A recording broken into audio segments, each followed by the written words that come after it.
it's a miniature deer. Yeah. Okay, cool. They're really kind of cool. But mine are a little more violent, but not horribly. Now, with the series that you have in mind, are you hoping to, when it comes down to novels, are you only hoping to focus on this series, or are you hoping to branch off into other genres, such as, this sounds like it's more fantasy. Are you thinking about also trying out sci-fi? I'd like to try sci-fi. I'm not quite sure how to go about it yet. I haven't really worked it yet, but I think I could do it. I like horror too. I've written a few short stories, horror stories. I wouldn't want my children to read. But like I said, I like to, write what I like to read, and so. Now, this also comes with another question. Let's say, for example, you have these young adult books out, and then you decide to write a horror story or some sci-fi that is not suitable for the younger adult. Would you keep your same pen name of J.L. Mulvihill, or would you go for a different name? Because with Clive Barker, him being a shining example of this, I've read, well, to start with, all of Clive Barker's work, in my opinion, is just poetically beautiful. And he goes from being rather explicit in nature with his adult works to being very innocent for his children's fiction, and he uses the same name. And I know that James Patterson does the same thing. His books for adults regard murder, drug abuse, and so on and so forth. And then he has the Maximum Ride series, which is for children, and he doesn't change author names.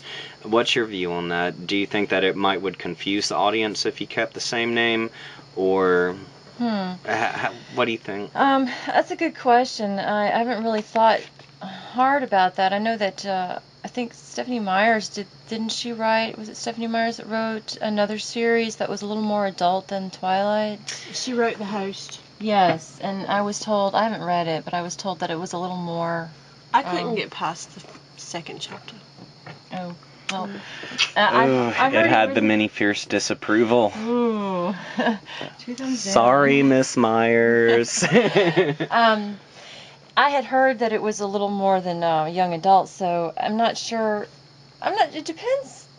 I'm not a real graphic person, though. I guess some people would think otherwise, depending on what you've read. His eyes. Yeah. I read your story, His Eyes, and I absolutely loved it as is. Was that a little too graphic? I like graphics, so you're asking the wrong person, really. Ask a soccer mom. Ask a soccer mom, yeah. Like I said, I probably wouldn't let my kids read that one.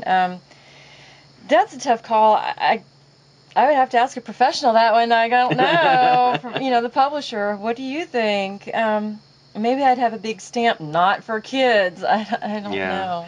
Well, I've really noticed this a lot with the parents, where when I do book signings, my book Traumatized is not for children whatsoever. Oh, no. And excellent book, though. I love your book. Well, thank you. Except that one story. Which one? The last one. No, I can do that one. Oh, the one with the 2 miles that did it for you. Oh, what's wrong with that one? Abuse. Animal abuse. The aborted kittens. Yeah, that's one thing I cannot stomach. Yeah, I can stomach a lot, but not that. Yeah, that sometimes it is hard to write things that you're against. I'm against animal abuse, and sometimes it's hard for me to reach those dark areas. But one thing that I really admire in most parents that I'm seeing today is in all the book signings that I've done over the last 2 years, I'm having more adults approach me with their children, and when I say children, I mean ages 8 through 15 at least, and they're asking, is this book suitable for my children? Right. And that makes me feel good, because I sit there and tell them, no, it isn't. Unless your child has read Stephen King or Clive Barker, this is not suitable for them. So it's showing that parents are finally taking more of a responsibility in what their children digest. Right. So if you did end up using J.L. Mulvihill for your more risque works, that is something that parents have been asking, and even if they don't ask, I have mentioned to parents who haven't asked before, please pick the book up and read it before you purchase it for your child, because there are risky parts in it that is not suitable for this age bracket. And I have had more parents tell me thank you for saying that versus scorning me for the subject matter that I prefer to write about. Yeah. So I think it's a possibility you could keep J.L. Mulvihill with the little warning label. Little warning label. Yeah, not a censorship, but just a little warning label, you know. Yeah. I also wrote a children's story, too, called How the Lion Became King of the Jungle.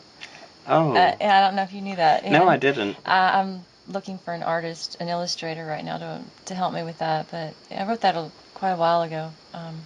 Go to the Magicopter group. I have some feelers out. I've been talking to some people, yeah. Awesome. All right, well, we're about to wrap up tonight, and we're just going to say to all of our viewers, thank you for listening, and I want to give a special thanks to our author, J.L. Mulvihill. She is a fantastic person. If you see her at a convention where she hangs out the most, be sure to stop by and say hey to her. She will definitely say hey back. She's a sweet person. Thank you. And I enjoyed it. With Minnie Fierce, Minnie Fierce is a different card. If you see Minnie Fierce, please run the other way. Kicking and screaming, preferably. But if you like things that are a little risky and beyond YA, she's rated X. Come and get it. I'll have my censor stamp on her forehead. Oh no.